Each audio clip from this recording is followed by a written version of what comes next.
வணக்கம். நான் உங்க டாக்டர் கேஷா பேசுறேன் from HK multi speciality homeopathy clinic. இன்னைக்கு நம்ம ஒரு ஸ்கின் கண்டிஷன் பத்தி பார்க்க போறோம். அதான் சொரியாசிஸ். இது ஒண்ணுமே இல்லைங்க.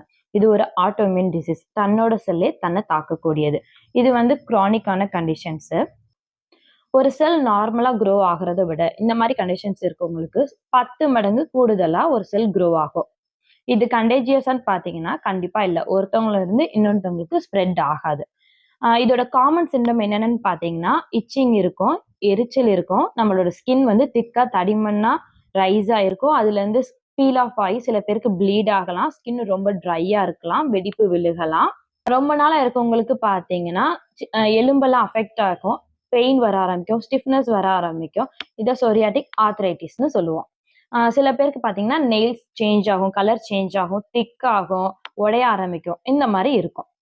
சொரியாசிஸ் எங்க இருக்கோ அத பொறுத்து இதோட டைப்ஸ் வேரி ஆகும். ஃபர்ஸ்ட் டைப் பார்த்தீங்கன்னா, பிளேக் சொரியாசிஸ். இந்த பிளேக் சொரியாசிஸ் மோஸ்ட்லி பார்த்தீங்கன்னா, முட்டி கையில வரும், முட்டி கால்ல வரும், இடுப்புக்கு பின்னாடி வரும், தலையில வரும். இதோட சிம்டம் என்ன அப்படின்னு பார்த்தீங்கன்னா, இந்த கண்டிஷன் இருக்கவங்களுக்கு ஸ்கின் ரொம்ப ட்ரையா இருக்கும், கிராக்ஸ் வரும், ஸ்கின் கொஞ்சம் தடிமனா இருக்கும், தோல் உறிஞ்சு உறிஞ்சு வரும். நெக்ஸ்ட் பார்த்தீங்கன்னா, நெயில் சொரியாசிஸ். இது வந்து நம்ம கால்ல இருக்கக்கூடிய நெயிலையும் சரி, கையில இருக்கக்கூடிய நெயிலையும் வரக்கூடியது. நெயில்ஸ் எல்லாமே திக் ஆகும், டிஸ்கலரேஷன் ஆக ஆரம்பிக்கும். Erythrodermic psoriasis. இது வந்து ரெட்னஸா உடம்பு முழுக்க வரக்கூடிய சொரியாசிஸ்.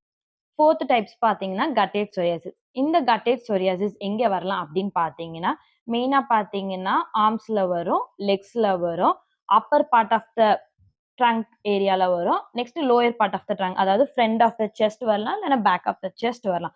இது எப்படி இருக்கும் பார்க்க அப்படின்னு பார்த்தீங்கன்னா, ட்ராப்பா இருக்கும். இதுதான் கட்டேட் சொரியாசிஸ்னு சொல்லுவோம். நெக்ஸ்ட் இன்வர்ஸ் சொரியாசிஸ்னா, இது எப்படி இருக்கும்னா, எங்கெங்கெல்லாம் நம்மளோட ஸ்கின் ஃபோல்டா இருக்கோ அந்த ஏரியால வரக்கூடியது. மெயினா பார்த்தீங்கன்னா, பிரைவேட் பார்ட்ஸ்ல வரும், பிரெஸ்ட் ஏரியால வரலாம், இல்லைன்னா அண்டர் ஆர்ம்ஸ்ல வரலாம், இல்லைன்னா பட்டெக்ஸ்ல வரும். இதுதான் இன்வர்ஸ் சொரியாசிஸ்னு சொல்லுவோம். இன்னொரு டைப்ஸ் பார்த்தீங்கன்னா, பஸ்டுலர் சொரியாசிஸ். இந்த பஸ்டுலர் சொரியாசிஸ் மோஸ்ட்லி பார்த்தீங்கன்னா, உள்ளங்கையிலயும், உள்ளங்கால்லயும் வரக்கூடியது. இதுல என்ன இருக்கும்னா, பஸ் ஃபில் ஆயிருக்கும்.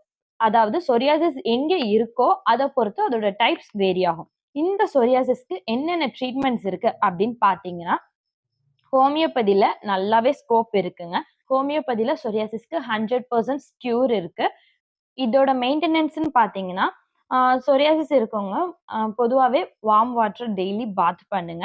குளிச்சு முடிச்சோனே ரொம்ப ஸ்கின்ன ட்ரையா வச்சுக்காம, மாய்ஸ்சரைசர் கிரீம் அப்ளை பண்ணிக்கோங்க. மைல்டான சோப் யூஸ் பண்ணுங்க. மேலும் உங்களுக்கு வேற ஏதாவது டவுட்ஸ் இருந்துச்சுன்னா, கீழ உள்ள டிஸ்கிரிப்ஷனுக்கு கான்டாக்ட் பண்ணுங்க. Thank you.